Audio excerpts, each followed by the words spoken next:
Hello everyone, welcome to my YouTube channel English power excellence. आज हमारा session number 18 है, जिसमें पढ़ेंगे इंग्लिश लिटरेचर, जो यूपीटी, जीटी, पीजीटी। और अपने सुनने में आ रहा है कि उसमें जीएस की भी पार्ट होगा। टीजीटी, पीजीटी में जीएस और आपका लिटरेचर का होगा, और जिसमें 1/3 की निगेटिव मार्किंग होगी। तो बहुत अच्छे से तैयारी करनी पड़ेगी, क्योंकि निगेटिव मार्किंग में रॉन्ग होने के चांस ज़्यादा रहते हैं। तो बहुत जो सटीक आंसर होता है उसको पता करने के लिए आपको बहुत ज़्यादा मेहनत करनी पड़ेगी। सिलेबस है और आपको जीएस भी पढ़ना पड़ेगा। तो स्टार्ट करते हैं सेशन को विदाउट वेस्टिंग अवर टाइम। और अभी तक अपने चैनल को सब्सक्राइब नहीं किया, जरूर कर ले, बेल आइकन प्रेस कर लें। और ये सीरीज डेली चलती है। कभी कभी ऐसा होता है कि सीरीज सेशन नहीं आता है, लेकिन डेली आता है। आज का पहला क्वेश्चन है, in the Waste Land which metrical figure is associated with the line I will show you fear in a handful of dust. ये लाइन जो दी है, द वेस्टलैंड में कौन इसको बोलता है, किससे जुड़ी हुई है ये? तो ये कौन हो जाएगा? थैरेसिस है, मैडम ससोर्टी है, फिलिबियस है, द फिशर किंग। तो इसका जो आंसर है वो है option number B, madam Sosostris से जुड़ी हुई है। और the burial of the dead में ये लाइन आती है। The burial of the dead में आती है। 5 सेक्शन इसमें the burial of the dead में आती है। The metaphysical poets term by first used and popularised by. तो सबसे पहले इसको किसने यूज किया था और पॉपुलराइज किया था? तो ये कौन थे? ये थे आपके सैमुअल जॉनसन। ये क्वेश्चन बहुत इंपॉर्टेंट है, ये क्वेश्चन बार बार पूछा जाता है। और कब किया था इसमें, कहाँ यूज किया था? Lips of the poet, lifes of the poets, lifes of the poets. Poets में क्या कहता है, इन्होंने डिस्क्राइब किया इस टर्म को।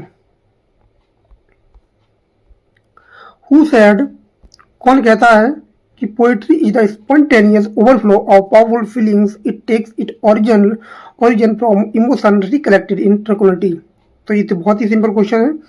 तो ये लाइन जो ली गई है वो प्रेफेस टू लिरिकल बैलेट से ली गई है, और ये लिखा है विलियम वर्ड्सवर्थ ने, जो 1800 में आया था। In Paradise Lost Satan speech better to reign in hell than serve in heaven. ये लाइन कौन से बुक में आती है? ये लाइन कौन सी बुक में आती है? Book 1, book 3, book 4, book 9। तो ये कौन आती है, कौन सी बुक में? बुक 1 में लाइन आती है, जिसको बोलता है Saturn. The phrase objective correlative was coined. तो किसने कॉइन किया था? तो कॉइन तो विलियम एलिस्टन थे, लेकिन इसको पॉपुलराइज किया था टीएस इलियट ने। इसको यूज किया है इन्होंने, टीएस इलियट। इसका आंसर हो जाएगा T S Elliot.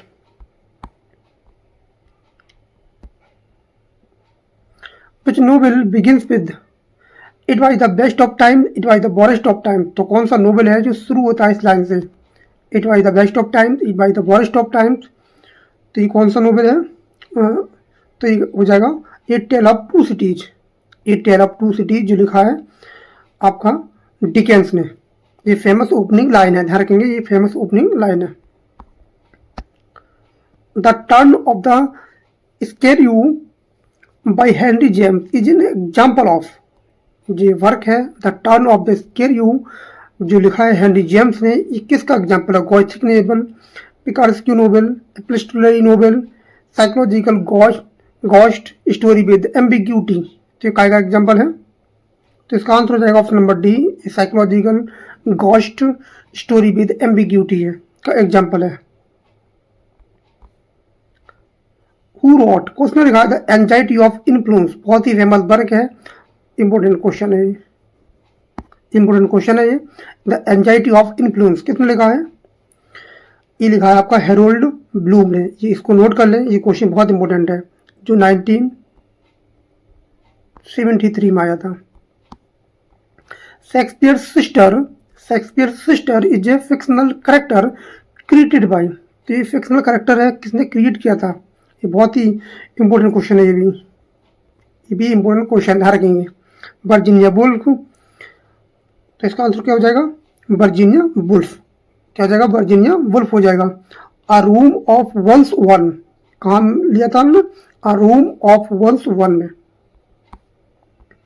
The term stream of consciousness in literature most associated with, कौन इससे जुड़ा हुआ है, स्ट्रीम ऑफ कॉन्शियसनेस से। James Joyce, Virginia Woolf, Charles Dickens and Thackeray, George Eliot and Hardy, Jane Austen and ब्रुनटे। तो ये है आपका James Joyce and Virginia Woolf, Virginia बुली। Waiting for Godot, Pozzo and Lucky represent. तो ये है Pozzo and Lucky represent, किसको represent करते हैं, master and slave, dialectic, father and son, God and man, life and death. ये कौन है वेटिंग फॉर गोडॉट में, तो ये कौन है, इसका आंसर हो जाएगा option number A, master and slave dialectic. क्या हो जाएगा, ऑप्शन ए हो जाएगा। बहुत ही इंपोर्टेंट क्वेश्चन है ये वाला। नेक्स्ट क्वेश्चन है Touchstone. Touchstone character है in court jester in which Shakespeare play, तो कौन से प्ले में आता है, ये भी क्वेश्चन इंपोर्टेंट है। और टच स्टोन की जो स्पीच है बहुत फेमस है, तो ये आता है एज यू लाइक इट में, एज यू लाइक इट में आता है। फूल है ये, और फॉरेस्ट ऑफ आर्डन में रहता है। Who is the author of orientalism, most important question, most important question है ये वाला। ओरिएंटलिज्म के जो ऑथर कौन है, ये बहुत ही मोस्ट इंपोर्टेंट क्वेश्चन है। ओरिएंटलिज्म ये बार बार पेपर पूछा जाता है पेपर में, ओरिएंटलिज्म इसके कौन है, एडवर्ड सैयद। ऑप्शन क्या हो जाएगा, डी हो जाएगा। और कब आई थी, 1978 में। ये बहुत ही फेमस वर्क है इनका, orientalism.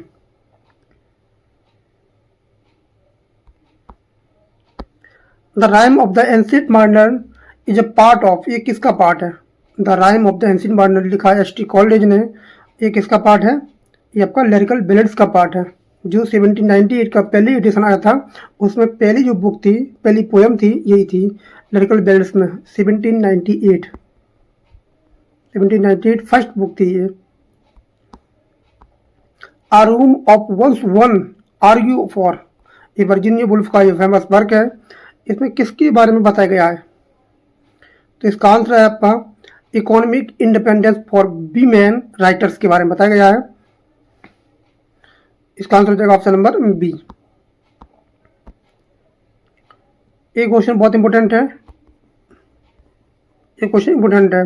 The play Rosencrantz and Guildenstern are dead written by, ये किसने लिखा है, ये बहुत ही फेमस वर्क है। ये जो करेक्टर है वो आपको देखने को मिलते हैं हैमलेट में, जो लिखा है विलियम शेक्सपियर ने। तो ये किसने लिखा है, तो ये बहुत ही ज़्यादा इंपॉर्टेंट क्वेश्चन है। Tom stop part, Tom stop part इन्होंने लिखा है। ये क्या है, एब्जर्ड ड्रामा है। करेंगे ये क्या है, एब्जर्ड ड्रामा है, जो लिखा गया है, जो लिया गया है हैमलेट के जो माइनर करेक्टर है वहाँ से लिया गया है। तो ध्यान रखेंगे, ये बहुत ही ज़्यादा इंपॉर्टेंट क्वेश्चन है, इसको नोट डाउन जरूर कर ले। हु कॉल्ड पोइट्री, कौन कहता है कि the breath and final spirit of all knowledge, तो कौन कहता है पोइट्री के बारे में। Wordsworth Coleridge Shelley Matthew Arnold, तो कौन कहता है ये कहता है आपको कॉलरिज। कौन कहता है, कॉलरिज कहता है। अपनी जो बुक आई थी बायोग्राफिया लिटरेरिया में ये बात कहता है, the breath and final spirit of all knowledge. The great Gatsby is narrated by, ये किसने नरेट किया है, ये भी इम्पोर्टेंट क्वेश्चन है, किसने नरेट किया है इसको। तो इसको जो फर्स्ट नरेटर थे जो थे निक कैरीबी। ऑप्शन क्या हो जाएगा, सी हो जाएगा, निक कैरीबी। विच क्रिटिक डेवलप्ड न्यू क्रिटिसिज्म, तो कौन से क्रिटिसिज्म थे जिन्होंने क्रिट किया है, डेवलप किया है न्यू क्रिटिसिज्म को। मैथ्यू आर्नोल्ड तो पुराना हो जाएगा, तो ये थे आपका आई रिचार्ड्स, क्लिंथ ब्रूक्स, W.K. बिमसेट। ऑप्शन क्या हो जाएगा, बी हो जाएगा। ये क्या थे, न्यू क्रिटिक्स थे। नेक्स्ट क्वेश्चन है बी लव्ड। बी लव्ड जो है वो टोनी मॉरिसन की है, किसके बारे में बताती है, ये बहुत ही इंपॉर्टेंट क्वेश्चन है। टोनी मॉरिसन बहुत इंपॉर्टेंट राइटर है। Slavery and trauma, civil rights movement, immigration, feminism in 1920, तो किसके बारे में बताती हैं, तो ये बताती हैं स्लेवरी एंड ट्रॉमा के बारे में। ऑप्शन क्या हो जाएगा, ये हो जाएगा स्लेवरी एंड ट्रॉमा।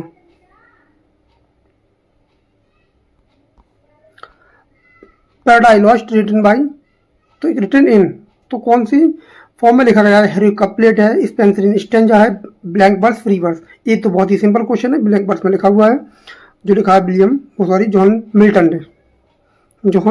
मिल्टन ने इसको लिखा है।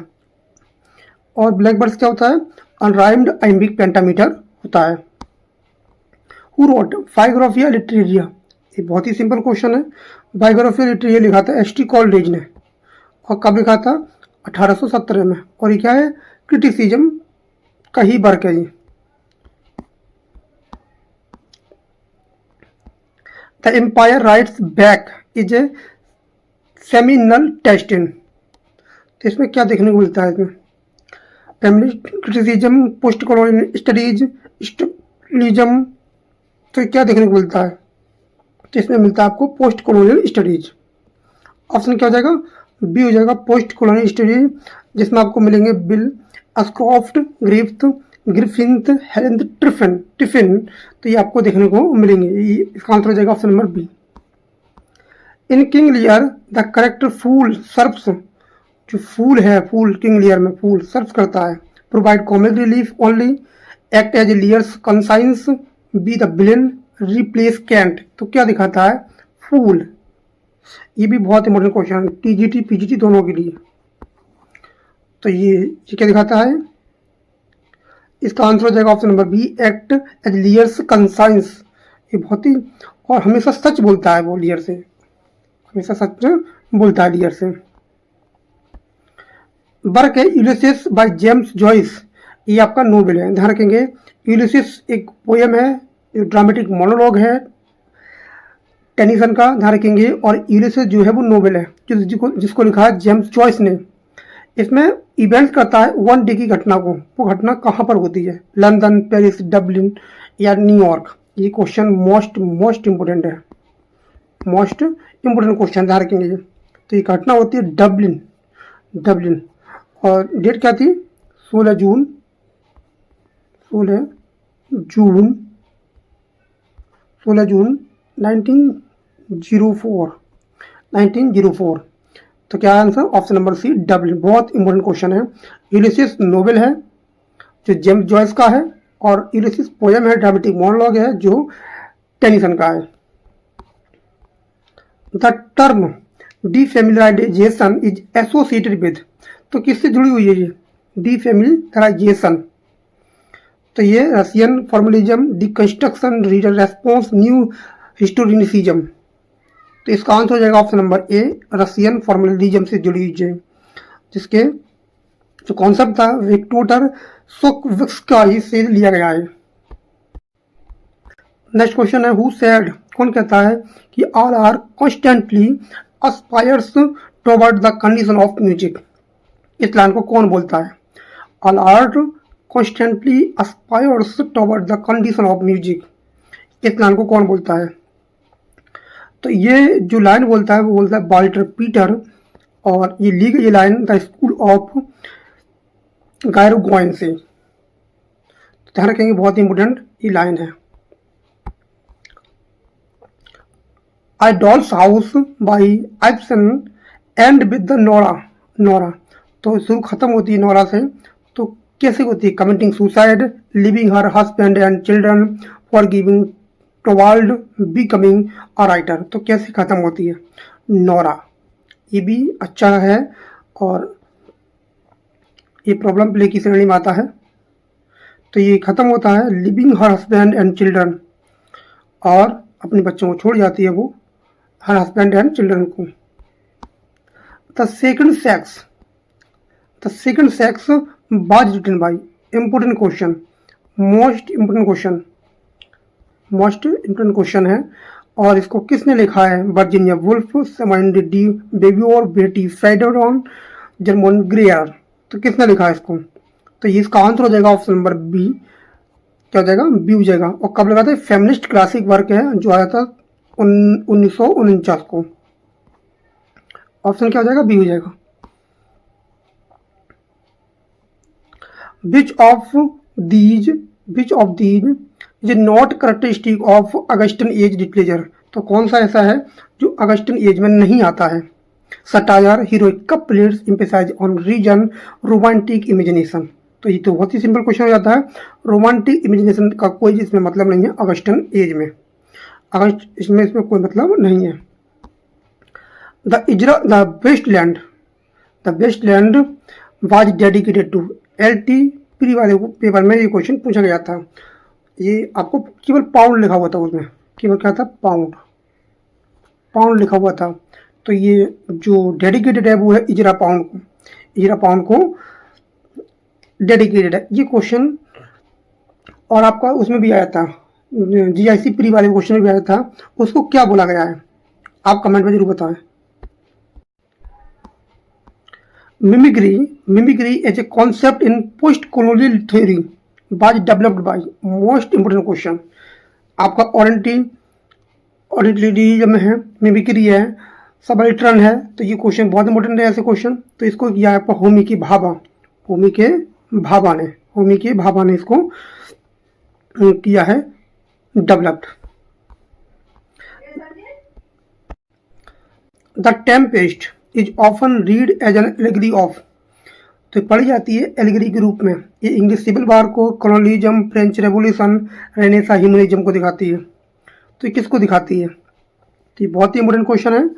TGT PGT दोनों के पॉइंट ऑफ व्यू से, जहाँ UGC नेट हो कहीं भी पूछा जा सकता है, इंपॉर्टेंट क्वेश्चन। तो ये दिखाती है कॉलोनियलिज्म को दिखाती है, जो प्रोस्पेरो और कैलिवन के जो होता है उसके बाद दिखाती है कॉलोनियलिज्म के लिए। तो इसका आंसर हो जाएगा ऑप्शन नंबर बी, बहुत ही इंपॉर्टेंट क्वेश्चन है, ध्यान रखेंगे।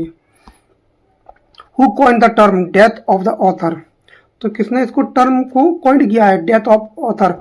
ये क्वेश्चन जो है ये इंपॉर्टेंट क्वेश्चन है, सभी को नोट करना चाहिए। रोनाल्ड बार्ग, जैक्स डेरिडा, माइकल फोगो और जोनाथन कोलर। तो ये किसने किया है, तो रोनाल्ड बार्ग ने इसको कॉइन्ड किया है। ये क्या है, ऐसे है जो 1967 में आया था, 1967 में आया था। ये क्या है, एक ऐसे है, ध्यान रखेंगे, जो रोनाल्ड बार्ग ने किया है। बहुत ही इंपॉर्टेंट क्वेश्चन है, death of the author. In memoriam AHH an elegy written by, इस एलिजी को किसने लिखा है, तो ये इसका आंसर हो जाएगा अल्फ्रेड लॉर्ड टेनिसन। ऑप्शन क्या हो जाएगा, बी हो जाएगा। तो ये हमारे 35 क्वेश्चन थे जो, और मिलते हैं कल सेशन नंबर 19 में। 79 सेशन नंबर 19 है और लगातार ये सीरीज चल रही है, चाहे वॉकेब हो, चाहे ग्रामर हो, चाहे लिटरेचर हो, हर चीज़ को कवर किया जा रहा है। और आप जैसे ही नोटिफिकेशन आएगा, जुलाई में तो मुश्किल है नोटिफिकेशन आना, अगस्त में आ जाएगा, 15 अगस्त से पहले। तो बस पढ़ते रहें, नोटिफिकेशन का वेट ना करें, नोटिफिकेशन आएगा तभी तैयारी करेंगे। आपने देखा सीट्स इस बार तो कम थी, लेकिन अगली बार जो भर्ती आ रही है उसमें सीट्स बहुत हैं। अगर फिर भी इन सीटों में नहीं होता है तो अपने आप को आंकना कि क्या कर सकते हैं आप, तो कहाँ पर है। इसलिए आप पढ़ाई करें, मेहनत करें, बहुत ज़्यादा मेहनत करना पड़ेगा। आपको अपने आप को दूसरों से बेहतर बनाना पड़ेगा, तभी ये सिलेक्शन पा सकते हैं। ध्यान रखें, सभी मेहनत करते हैं, सिलेक्शन कुछ ही लोगों का होता है, इसलिए बहुत ज़्यादा मेहनत करने की ज़रूरत है। मिलते हैं कल, और अभी तक अपने चैनल को सब्सक्राइब नहीं किया जरूर कर लें, बेल आइकन प्रेस कर लें। Thanks a lot for watching this video. Thank you everyone, have a nice day. पढ़ते रहें, खुश रहें और एंजॉय करते रहें।